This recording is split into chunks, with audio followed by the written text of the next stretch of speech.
प्रदेश का सबसे आखिरी जिला जनपद सोनभद्र के मुख्यालय रॉबर्ट्सगंज से लगभग 4 किलोमीटर की दूरी पर ये मारकुंडी घाटी है। इसको सोन इको पॉइंट भी कहा जाता है। यहाँ पे लोग दूर दूर से घूमने आते हैं। उत्तर प्रदेश के अगर इस ज़िले की बात करें तो यहाँ पे घूमने के लिए बहुत सारी ऐसी जगहें हैं जिन पे आप घूम सकते हैं। इसी के तहत सरकार ने इस पे अब ध्यान दिया है। सरकारें तो पहले भी बहुत सारी आई, लेकिन इस जो सरकार आई है, मौजूदा सरकार, भाजपा सरकार, इसने इस पे बड़ी बखूबी ध्यान दिया है और इसको सोनभद्र पर्यटक स्थल के रूप में अब ये कुछ दिनों के बाद जाना जाएगा। यहाँ पे बहुत सारे लोग मौजूद हैं, लोगों से बात करेंगे और जानने की भी कोशिश करेंगे कि ये लोग क्या चाहते हैं और कैसा लगता है यहाँ के। क्या नाम है आपका? मेरा नाम समर सैम है, वरिष्ठ पत्रकार हूँ श्रीमान जी। तो एज ए पत्रकार आप सोनभद्र की जो वादियाँ हैं, जो खूबसूरती है सोनभद्र की, इसके बारे में आप क्या कहेंगे? सोनभद्र की खूबसूरती के बारे में मैं क्या कहूँ, तमाम कवियों ने सोनभद्र की खूबसूरती का बहुत अच्छा वर्णन किया है। देवकीनंदन खत्री यहाँ पे फॉरेस्ट रेंजर थे, उन्होंने चंद्रकांता संतति जैसी अमर कहानी भी लिख दी है सोनभद्र की खूबसूरती के बारे में, यहाँ की यायारी के बारे में। सोनभद्र की छटा के बारे में मैं क्या बात करूँ। यहाँ के प्रथम प्रधानमंत्री पंडित जवाहरलाल नेहरू ने इसे भारत का स्विट्ज़रलैंड कहा था। जनाब, आप लोग अगर सोनभद्र आएंगे तो यहीं के होकर रह जाएंगे। वादिय सोनभद्र में 1 दर्जन ऐसे झील हैं जो अपने आप लोगों को आकर्षित करते हैं। ऐसे जलप्रपात हैं यहाँ पे, ऐसे फॉल्स पाया जाता है जो विश्व के तमाम फॉलों में सिरमौर बोले जाते हैं। सोनभद्र, मिर्ज़ापुर मंडल और सिंगरौली के आसपास के एरिया की बात करूँ, यहाँ तमाम विहंगम दृश्य आपको देखने को मिलेगा। विंडम फॉल जैसे फॉल्स हैं जो एशिया के टॉप मोस्ट फॉलों में जिनकी गिनती होती है। खड़ंजा फॉल यहाँ पे है। फॉसिल्स पार्क जैसा ऐतिहासिक फॉल जो अमेरिका के येलो स्टोन फॉसिल्स पार्क से भी पुराना फॉसिल्स पार्क है ये। इस तरह श्रीमान जी यहाँ बहुत सी खूबसूरतियाँ आपको देखने को मिलेगी, बहुत विहंगम दृश्य मिलेंगे यहाँ के, बहुत अच्छा नेचर आपको देखने को मिलेगा। क्या कहेंगे, इसको गुप्त काशी क्यों कहा जाता है? इसे गुप्त काशी इसलिए कहा जाता है, तमाम ऋषि मुनियों की तपोस्थली रही है। कंडव ऋषि का आश्रम भी यहीं रहा हुआ है, चंद्रप्राश ऋषि का आश्रम भी यहाँ रहा है। तमाम ऋषि मुनियों ने यहाँ पे तप जप किया। यहाँ पे 1 दर्जन जो नदियाँ हैं, सोन नदी के नाम पर इसका नामकरण हुआ है। यहाँ पे तमाम ऐसी ऐतिहासिक नदियाँ हैं जिनके अपने आप में बहुत महत्व है। तमाम लोगों ने मोक्ष प्राप्त किया है, तमाम तरह के साधक यहाँ पे हुए हैं, तमाम तरह के यहाँ साधु संतों के आश्रम हुए हैं। ये कह सकते हैं कि यहाँ के गंगा के किनारे तमाम तरह की सभ्यताओं ने परवान चढ़ा है। ये जो बनारस से लगभग 80 किलोमीटर की दूरी पर बसा ये ज़िला, इसमें लगभग 20,000 मेगावाट बिजली उत्पादन होती है। यहाँ कोयले की खदानें हैं। उत्तर प्रदेश का दूसरा सबसे ज़्यादा राजस्व देने वाला ज़िला है। ऐसे में इस ज़िले का विकास ना हो पाना, ऐसे पत्रकार आप क्या कहेंगे? यहाँ के जो जनप्रतिनिधि हुए उनकी अदम्य इच्छा शक्ति ना होना प्रकट करता है, जिसकी वजह से यहाँ का विकास नहीं हो पाया।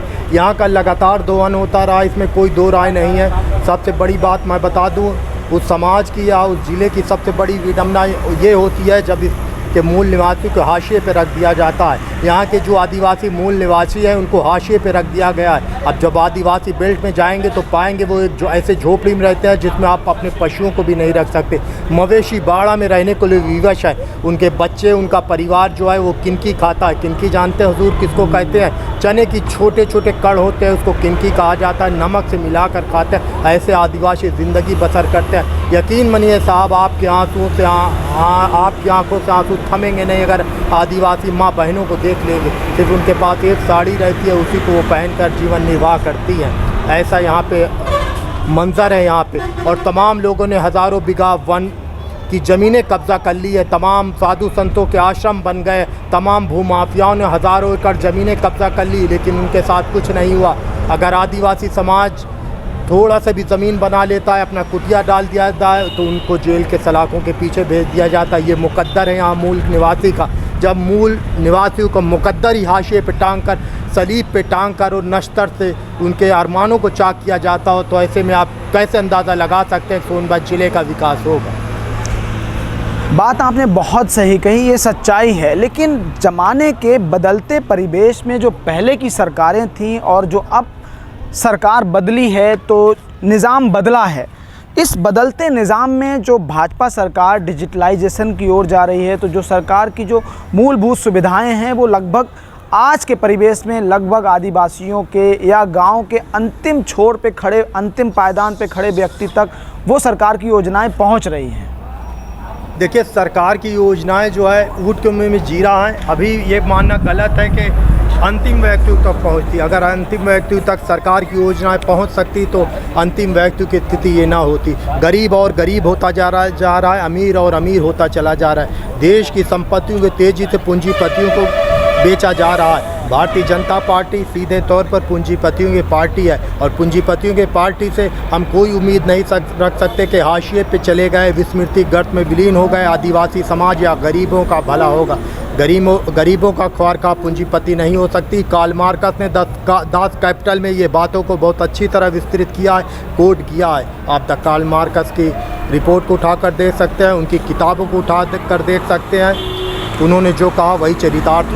लेकिन समर साहब, बदलते परिवेश में अगर पिछली सरकारों से इस सरकार की तुलना करेंगे तो कहीं ना कहीं आपको दिखाई देगा कि जो चीज़ें हैं, वो सरकार की जो योजनाएं हैं, वो गांव के अंतिम पायदान पे खड़े व्यक्ति तक वो चीज़ें पहुंच रही हैं। चाहे आप राशन कार्ड की बात कर लीजिए, राशन की बात कर लीजिए, चाहे बिजली की बात कर लीजिए, सड़क की बात कर लीजिए, चीज़ें बदली हैं, निज़ाम बदला है।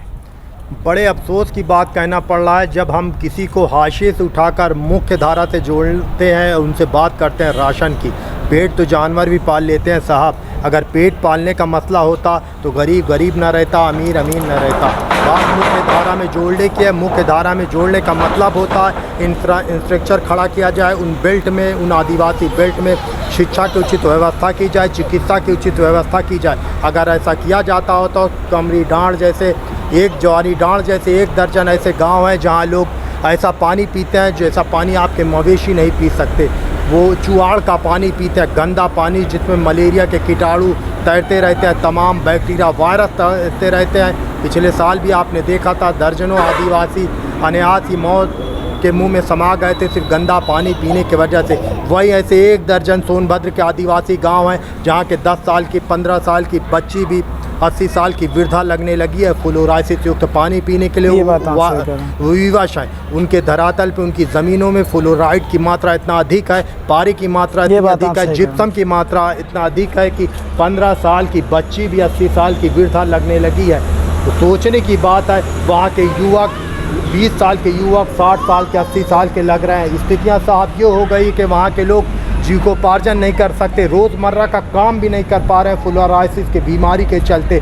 आखिर इसकी सुध कौन लेगा? ऐसे हज़ारों गांव हैं सोनभद्र ज़िले में, आखिर इसका सुध कैसे लेगा? हज़ारों आदिवासी हैं, आखिर इनका सुध कौन लेगा जो आज फ्लोराइड युक्त पानी पीने के लिए विवश है साहब। ये सच्चाई है।